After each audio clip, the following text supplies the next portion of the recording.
Capítulo 19. De como se deve evitar o ser desprezado e odiado. Porque falei das mais importantes das qualidades acima mencionadas, desejo discorrer rapidamente sobre as outras, sob estas generalidades. Que o príncipe pense, como acima se disse em parte, em fugir aquelas circunstâncias que possam torná-lo odioso e desprezível. Sempre que assim proceder, terá cumprido o que lhe compete e não encontrará perigo algum nos outros defeitos. Odioso tornará, acima de tudo, como já disse, o ser rapaz e usurpador dos bens e das mulheres dos súditos, do que se deve abster. Desde que não se tirem nem os bens nem a honra à universalidade dos homens, estes vivem felizes e somente se terá de combater a ambição de poucos, o que se refreia por muitos modos com facilidade.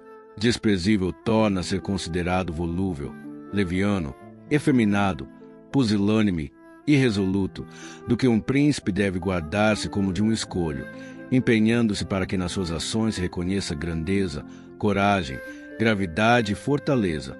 Com relação às ações privadas dos súditos, deve querer que a sua sentença seja irrevogável. Deve manter-se em tal conceito que ninguém possa pensar em enganá-lo ou traí-lo. O príncipe que dá de si esta opinião é assaz reputado, contra quem é reputado, só com muita dificuldade se conspira.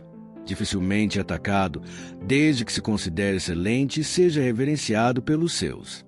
Na verdade, um príncipe deve ter dois temores, um de ordem interna, de parte de seus súditos, o outro de natureza externa, de parte dos potentados estrangeiros.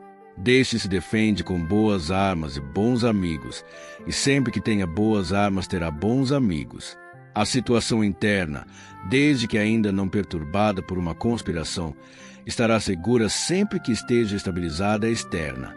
Mesmo quando esta se agite, se o príncipe organizou-se e viveu, como eu já disse, desde que não desanime, resistirá a qualquer impacto, como salientei ter feito o espartano Nabis. Mas, a respeito dos súditos, quando negócios externos não se agitam, deve-se temer que conspirem secretamente contra o que o príncipe se assegura firmemente, fugindo de ser odiado ou desprezado, mantendo o povo com ele satisfeito. Isto é de necessidade seja conseguido, como já acima se falou longamente.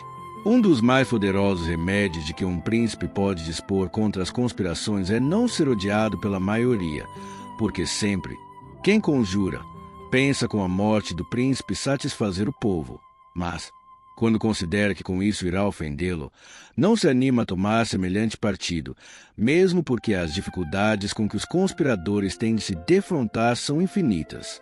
Por experiência, vê-se que muitas foram as conspirações, mas poucas tiveram bom fim, pois quem conspira não pode ser sozinho, nem pode ter por companheiro senão aqueles que acredite estarem descontentes, mas logo que tenhas revelado a um descontente a tua intenção, lhe dás motivo para ficar contente porque, evidentemente, ele pode daí esperar todas as vantagens, de forma que, vendo o ganho certo de um lado, sendo o outro dúbio e cheio de perigo, é preciso seja o extraordi 112 inário amigo teu, ou implacável inimigo do príncipe para manter-te a palavra empenhada. Para reduzir o assunto a termos breves, digo que do lado do conspirador não existe senão medo, ciúme, suspeita de castigo que o atordoa.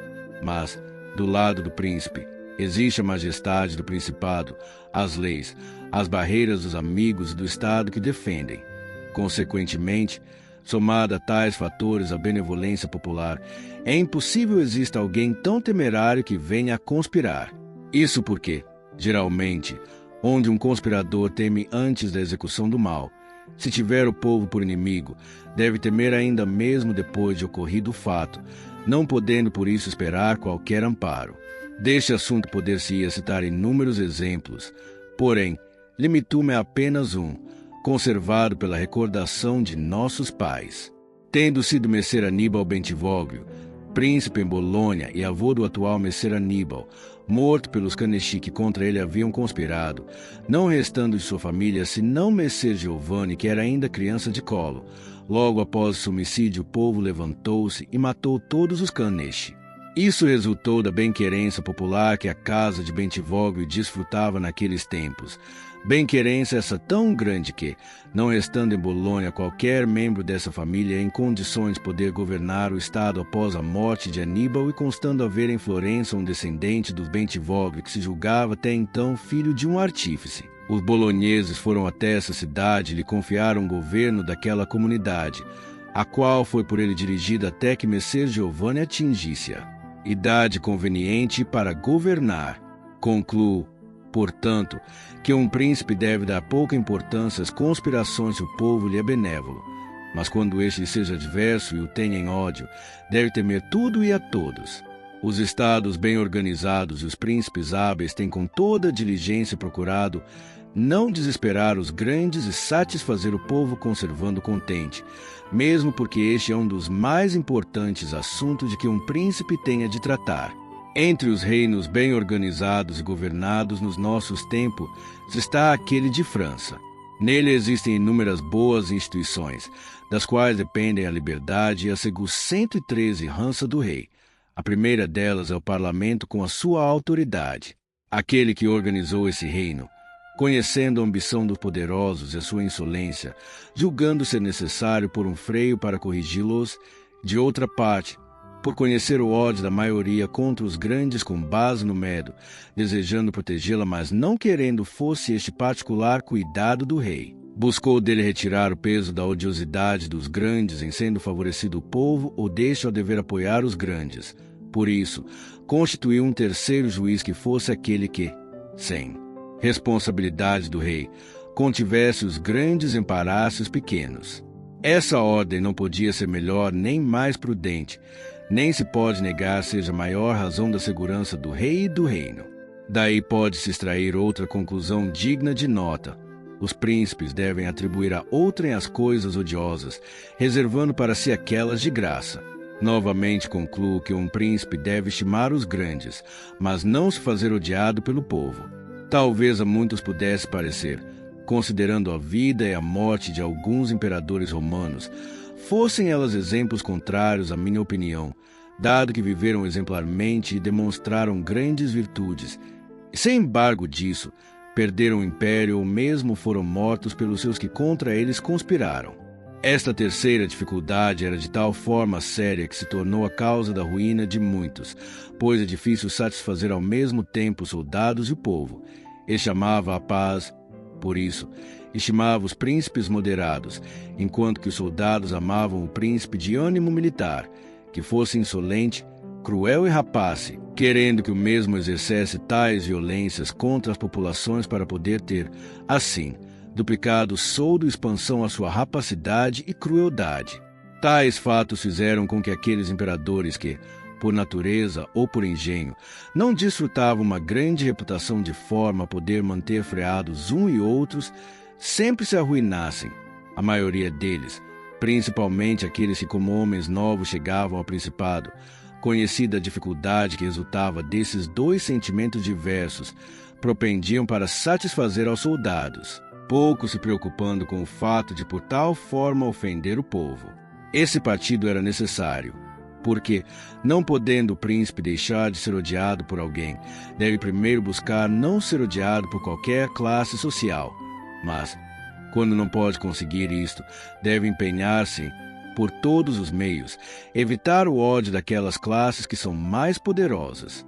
Por isso, aqueles imperadores que, por serem novos, tinham necessidade de favores extraordinários, aderiam antes aos soldados que ao povo, o que, não obstante, se lhes tornava útil ou não, conforme soubessem ou não conservar-se reputados entre eles.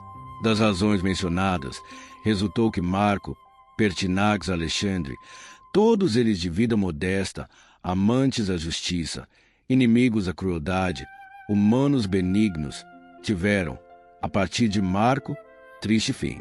Somente Marco viveu e morreu honradíssimo, visto ter sucedido no império júri hereditário, não tendo de agradecê-lo nem aos soldados nem ao povo. Depois, sendo dotado de muitas virtudes que faziam venerando, teve sempre, enquanto viveu, uma ordem e outra dentro de seus limites, não sendo jamais odiado ou desprezado. Mas Pertinax, tornado imperador contra a vontade dos soldados que, acostumados a viver licenciosamente sob cômodo, não puderam suportar aquela vida honesta que o imperador queria reduzi-los. Por isso, tendo Pertinax criado ódio contra si, a este ódio acrescido desprezo por ser já velho, arruinou-se logo no início de sua administração. Deve-se notar aqui que o ódio se adquire tanto pelas boas como pelas más ações. Como já disse acima, querendo um príncipe conservar o Estado, frequentemente forçado a não ser bom, pois quando aquele elemento mais forte, povo, soldados ou grandes, de que julgas necessitar para manter-te, é corrompido, convém que sigas o seu desejo para satisfazê-lo. Então, as boas obras tornam-se tuas inimigas. Mas passemos a Alexandre, o qual foi de tanta bondade que, entre outros louvores que lhe são endereçados, existe este de que, em 14 anos se conservou o poder, não foi executada qualquer pessoa sem julgamento. Contudo, sendo considerado efeminado e homem que se deixava governar pela mãe, tornou-se desprezado, o exército conspirou e ele foi morto. Falando agora, por outro lado, das qualidades de Cômodo, Severo, Antonino Caracalla e Maximino, os achareis extremamente cruéis e rapaces. Para satisfazer os soldados, não pouparam nenhuma espécie de injúria que pudesse ser cometida contra o povo. Todos, exceto Severo, tiveram triste fim. É que Severo possuiu tanto valor que, conservando os soldados como seus amigos, ainda que o povo fosse por ele oprimido, pode sempre reinar com felicidade, pois aquelas suas virtudes o tornavam tão admirável no conceito dos soldados e do povo, que este ficava, por assim dizer, atônito e aturdido, e aqueles reverentes e satisfeitos. E, porque as ações do mesmo foram grandes, notáveis num príncipe novo, desejo mostrar de forma breve como bem soube usar a ação da raposa e do leão, naturezas essas que, disse acima, devem ser imitadas pelos príncipes. Tendo Severo conhecido a Ignávia do imperador Juliano, persuadiu seu exército, do qual era capitão na Stiavonia, de que era conveniente ir a Roma para vingar a morte de Pertinax, assassinado pelos soldados pretorianos. Sob esse pretexto, sem demonstrar aspirar ao império, conduziu o exército contra Roma, chegando à Itália antes que fosse conhecida sua partida. Estando em Roma, o Senado, por temor, elegeu o imperador, sendo morto Juliano. A seguir, restavam a Severo duas dificuldades para se assenhorear de todo o Estado, uma na Ásia, onde Pescenio Nigro, chefe dos exércitos asiáticos, se fizera aclamar imperador, a outra no Poente, onde estava Albino que, por sua vez, também aspirava ao império. Porque julgasse perigoso revelar-se inimigo de ambos, deliberou atacar Nigro e enganar Albino, a quem escreveu que, tendo sido pelo Senado eleito imperador, desejava com ele compartilhar aquela dignidade. Enviou-lhe o título de César. Por deliberação do Senado, tornou seu colega. Albino aceitou tais coisas como verdadeiras, mas, depois que venceu e matou o Nigro, pacificados os negócios orientais e retornado a Roma, Severo queixou-se ao Senado de que Albino, pouco reconhecido dos benefícios dele recebidos, tinha dolosamente procurado matá-lo, razão pela qual via necessidade de ir punir sua ingratidão. Depois, foi ao seu encontro na França e lhe tolheu o governo e a vida. Quem examinar, portanto, minuciosamente as ações deste homem, achá-lo-á um ferocíssimo leão e uma astuciosíssima raposa, vê-lo-á temido e reverenciado por todos e não odiado pelos exércitos, não se admirando que ele, homem novo, tenha podido deter tanto poder. A sua alta reputação o defendeu sempre daquele ódio que, pelas suas apinagens, o povo contra ele poderia ter concebido. Mas Antonino, seu filho, foi também ele, homem que possuía excelentes qualidades que o faziam maravilhoso no conceito do povo e querido pelos soldados. Era um militar que suportava muito bem quaisquer fadigas, desprezava os alimentos delicados, abominava toda e qualquer frouxidão, o que tornava amado por todos os exércitos. Contudo, sua ferocidade e crueldade foi tanta e tão inaudita, tendo mesmo, depois de inúmeros assassínios privados, morto grande parte da população de Roma e toda aquela de Alexandria, que tornou-se extremamente odioso para todo o mundo. Começou a ser temido também por aqueles que o rodeavam, de forma que foi morto por um centurião em meio ao seu exército. A propósito do referido, é de notar-se que tais assassinatos, decorrentes da deliberação de um espírito obstinado, são impossíveis de evitar por parte dos príncipes, porque todo aquele que não tema morrer pode golpeá-los. Todavia, o príncipe pouco deve temer, porque tais mortes são raras. Porém, se então era necessário mais aos soldados do que ao povo, isso decorria de que os soldados podiam mais que aquele. Agora é necessário a todos os príncipes, exceto ao turco e ao sultão, satisfazer mais ao povo que aos militares, porque aquele pode mais que estes. Faço exceção do turco em razão de ter ele sempre, em torno de si, 12.000 infantes e 15.000 soldados de cavalaria, dos quais dependem a segurança e o poderio do seu reino. E é necessário que, postergada qualquer outra consideração, esse senhor os conserve amigos. E deveis notar que este estado do sultão é diverso de todos os outros principados. Ele é semelhante ao pontificado cristão, a que não se pode chamar nem principado hereditário, nem principado novo, posto que não são filhos do príncipe velho que herdam e se tornam senhores, mas sim aquele eleito para o posto pelos que têm autoridade. E, sendo essa uma instituição antiga, não se pode chamar de principado novo, dado que nela não existem algumas das dificuldades que se encontram nos novos. Se bem o príncipe seja novo, as instituições desse estado são velhas e ordenadas a recebê-lo como se fosse seu senhor hereditário. Retornemos, porém, ao nosso assunto. Digo que todo aquele que considere o acima exposto verá o ódio ou o desprezo ter sido a causa da ruína dos imperadores citados e saberá, ainda, porque procedendo uma parte deles de um modo e a outra parte por forma contrária. Em qualquer um desses modos de agir, alguns deles tiveram fim feliz, enquanto os outros terminaram infelizes.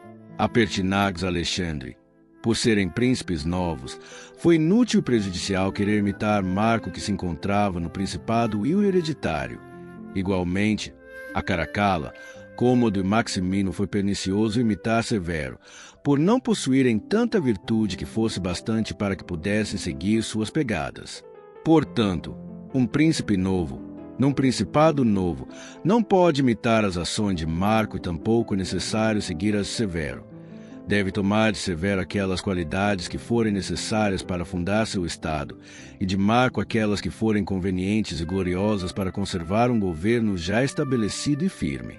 Deve apenas cuidar de não fazer grave injúria a algum daqueles que se serve e que tem ao seu redor no serviço do principado, como fez Antonino, que havia morto vilmente o irmão daquele centurião e ainda ameaçava este diariamente, enquanto conservava na sua própria guarda.